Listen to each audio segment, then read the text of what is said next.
Orcas Public Library again, and I hope you're ready for another story, maybe 2 stories today, because I have some good ones. And today, the first story that I'm going to read is called Tops and Bottoms. And it's adapted and illustrated by Janet Stevens. And it's about hard-working gardeners. You can tell, look how hard-working these guys are. Yes. So in honor of all those hardworking gardeners, I'm going to read this story this morning. But before I do that, we first need to thank Houghton, Mifflin, Harcourt for allowing us to read this in quarantine. And I want you to look at this beautiful illustration here. These are some yummy things that I'm sure you know what all of those are. But when we look at it, we can see some things that we eat are on the bottom here, and some of the things we eat are on the top. And that's what this book is about. It's about tops and bottoms. Yum. Let's read the book. Okay, there we are. Once upon a time, there lived a very lazy bear who had lots of money and lots of land. His father had been a hard worker and a smart business bear, and he'd given all of his wealth to his son. But all Bear wanted to do was sleep. Not far down the road lived a hare, and although Hare was clever, he sometimes got into trouble. He had once owned land too, but now he had nothing. He had lost a risky bet with a tortoise and had sold all of his land to Bear to pay off his debt. Hare and his family were in a very bad shape. "The children are so hungry, Father Hare. We must think of something," Mrs. Hare cried one day. So Hare and Mrs. Hare put their heads together and cooked up a plan. And if you don't know this, hare is kind of another word for, I guess, a rabbit. Different parts, maybe, different places. There you are.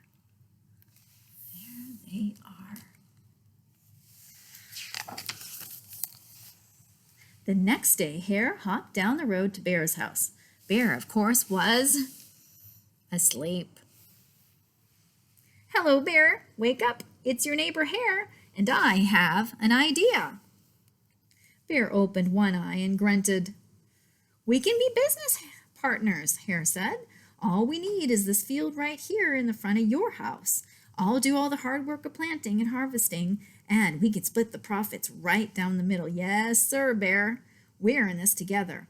I'll work and you sleep." "Huh?" said Bear. "So, what'll it be, Bear?" asked the hare. "The top half or the bottom half? It's up to you, tops or bottoms." "Huh? Let's see," Bear said with a yawn. I'll take the top half, Hare." "Right, tops," Hare smiled. "It's a done deal, Bear."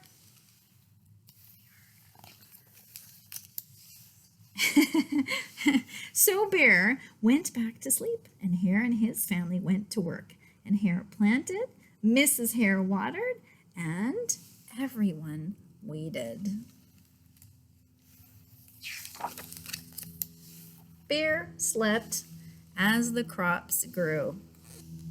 And when it was time for the harvest, Hare called out, "Wake up, Bear. You get the tops, and I get the bottoms." Hare and his family dug up the carrots, the radishes, and the beets, and Hare plucked off the tops, tossed them into a pile for Bear, and put the bottoms aside for himself.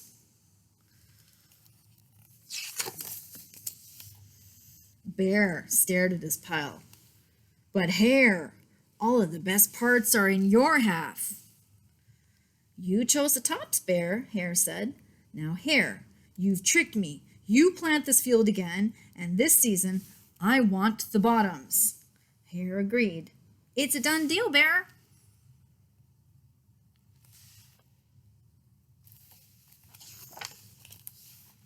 So Bear went back to sleep, and Hare and his family went to work, and they planted and watered and weeded. And what did Bear do? Bear slept as the crops grew. When it was time for the harvest, Hare called out, "Wake up, Bear! You get the bottoms, and I get the tops."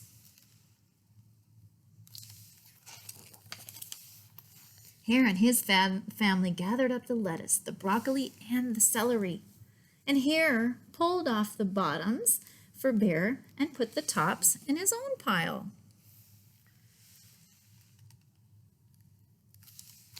Which one would you rather have? Bear looked at his pile and scowled. "Hare, you have cheated me again." "But Bear," Hare said, "you wanted the bottoms this time." Bear growled, "You plant this field again, Hare. You've tricked me twice, and you owe me one season of both tops and bottoms." "You're right, poor old Bear," sighed Hare. "It's only fair that you get both tops and bottoms this time. It's a done deal, Bear."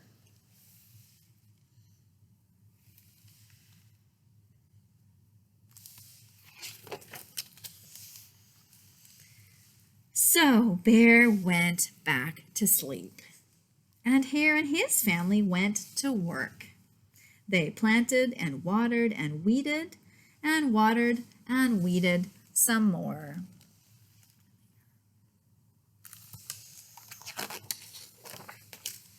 Bear slept as the crops grew.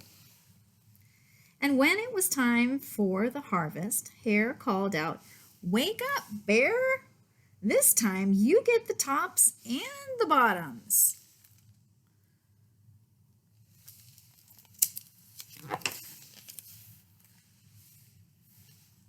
There in front of Bear's house lay a high field of corn. Hare and his family yanked up every cornstalk.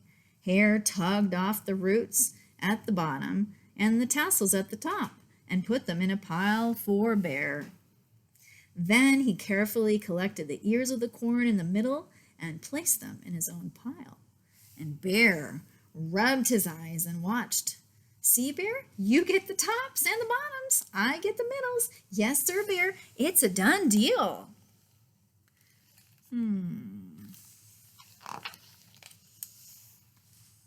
By now, Bear was wide awake. "That's it, Hare," he hollered. "From now on, I'll plant my own crops and take the tops, bottoms, and middles." Hare and his family scooped up the corn and hopped down the road towards home.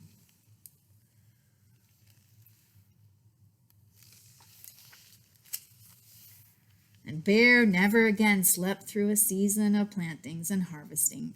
Hare bought back his land with the profit from the crops, and he and Mrs. Hare opened a vegetable stand. And although Hare and Bear learned to live happily as neighbors, they never became business partners again. Oh, there they are. I guess we learned something about that, huh? That was a tricky hare, tricky rabbit, yes. And so, since we're doing a book by Janet Stevens, and because I love the illustrations so much, and I hope you do, I pulled another book that she has, and I hope that you will like it too. This one is called Cook-A-Doodle-Doo, and it's written by Janet Stevens and Susan Stevens Crummel. And it's illustrated by Janet Stevens again.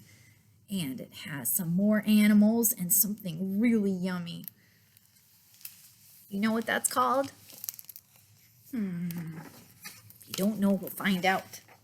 In this book, we will thank Harcourt, Bryce, and Company for allowing us to read this in quarantine.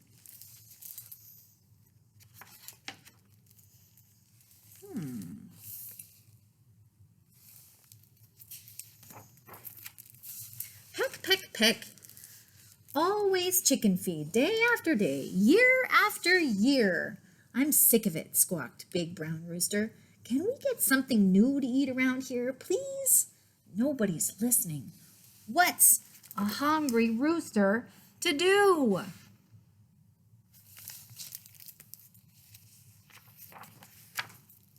There's no hope. Wait a minute. Rooster remembered a story his mother used to tell. A story handed down from chicken to chicken. The story of his famous great-grandmother, the little red hen. Rooster rushed into the chicken coop. It has to be here, he said. He looked high and low, and there was at last, hidden under a nest, her cookbook, The Joy of Cooking Alone by L.R. Hen. Rooster carefully turned the pages. So many recipes. And I thought she'd just bake bread. Look at the strawberry shortcake.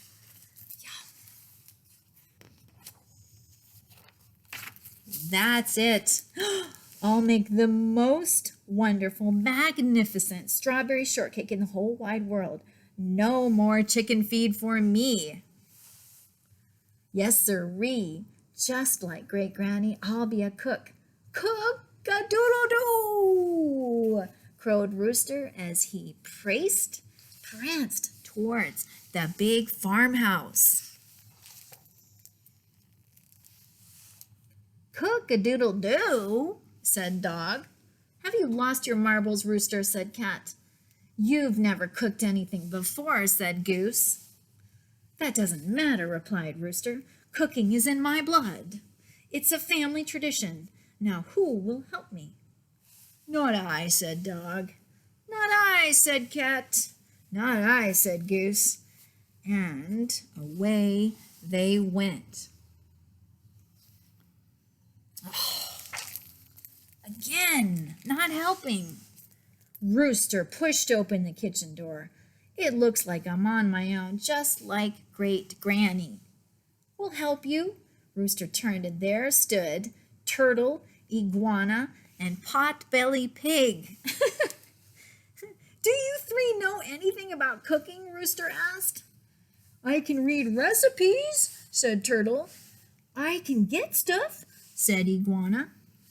I can taste, said Pig. I'm an expert at tasting. There they all are. Then we're a team, declared Rooster. Let's get ready and start cooking. Turtle read the cookbook. Heat oven to 450 degrees. I can do that, said Iguana. Look, I'll turn the knob. 150, 250, 350, 450. Hey, cooking is easy. And that tells you a whole bunch of stuff here about actually cooking, in case you're going to do that. But if you're going to be turning on the oven, you need to be doing that with somebody who's older. Yes. Rooster put a big bowl on the table. What's our first ingredient? He asked. The recipe says we need flour, said Turtle. I can do that, said Iguana. And he dashed outside and he picked a petunia. How's this flour?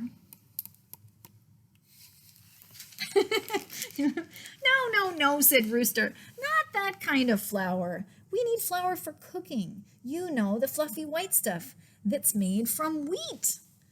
Can I taste the flour? Said Pig. Not yet, Pig, said Turtle. The recipe says to sift it first. Well, what does sift mean? Iguana asked. Said Turtle. I think sift means to search through. You mean like when I sift through the garbage looking for lunch, said Pig. I can do that, said Iguana, and he dived into the flour, throwing it everywhere. No, said Rooster. Don't sift the flour like that. Put it through the sifter. And Rooster turned the crank and sifted the flour into a big pile.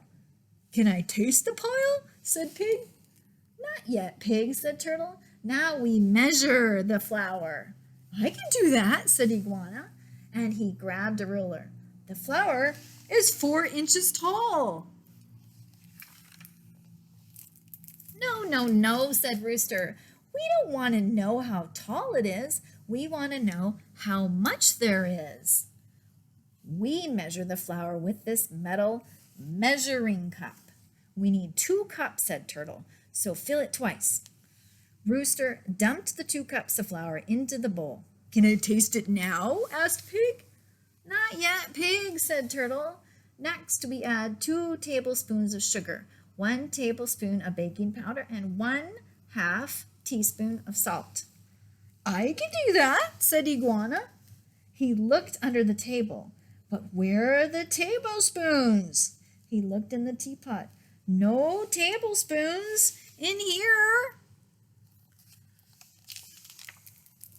No, no, no, said Rooster. Don't look in the teapot or under the table. These spoons are for measuring. Each holds a certain amount. Rooster measured the sugar, the baking powder, and salt, poured them into a big bowl, then sifted all the dry ingredients together. Looks awfully white in there, said Pig. I better taste it. Not yet, Pig, said Turtle. Now we add butter. We need 1 stick. I can do that, said Iguana. And he raced outside and broke off a branch. How's this stick? No, no, no, said Rooster, not that kind of stick. A stick of butter. Rooster unwrapped the butter and dropped it into the bowl. That butter is just sitting there like a log, said Pig. Maybe I need to taste it. Not yet, Pig, said Turtle. Next, we cut in the butter. I can do that, said Iguana. Uh-oh, Sigisters don't cut butter very well. No, no, said Rooster, don't cut the butter with scissors.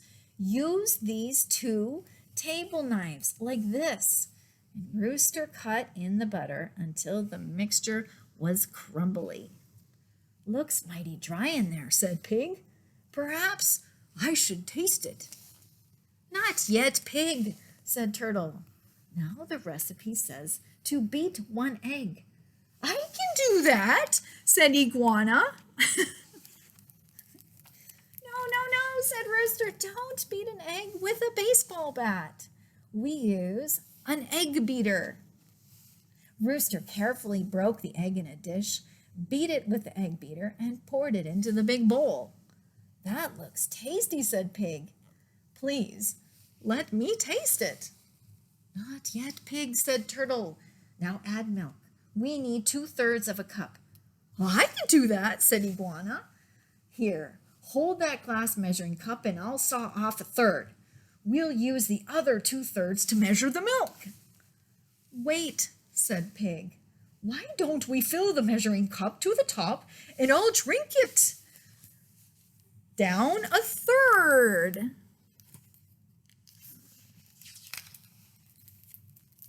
No, said Rooster. The cup has marks on it. 1/3, 2/3, 1 cup. I can fill it to the 2/3 mark.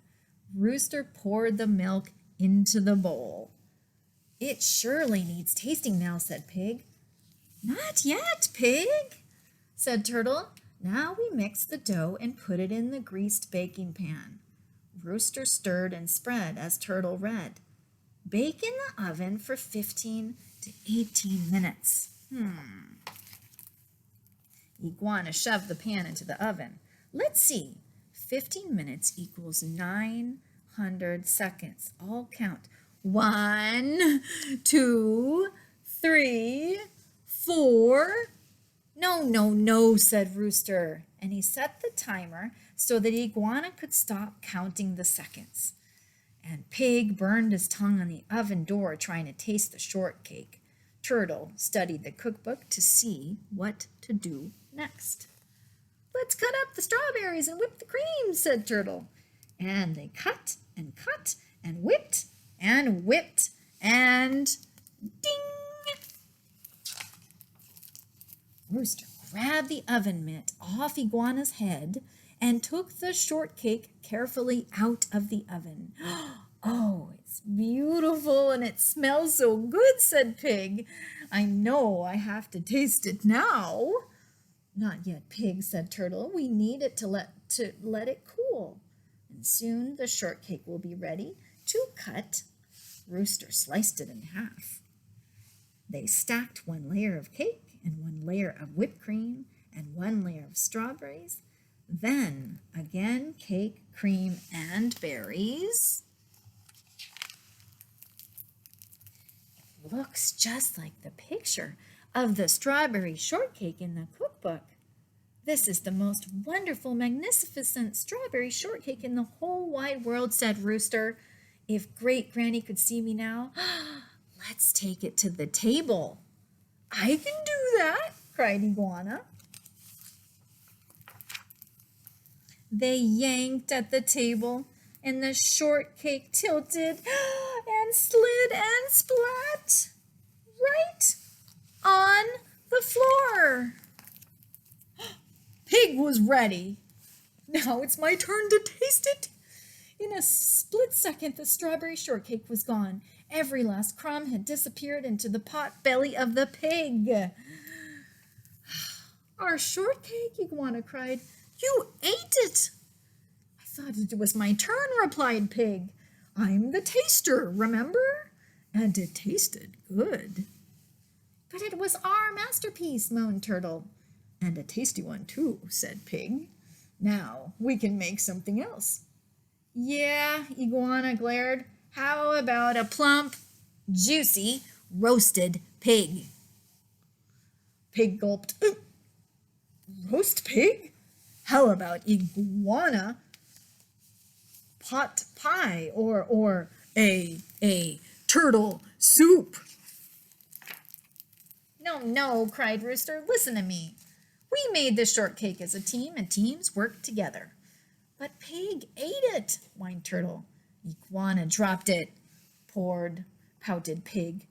And Turtle should have caught it, grumbled Iguana. It doesn't matter, said Rooster.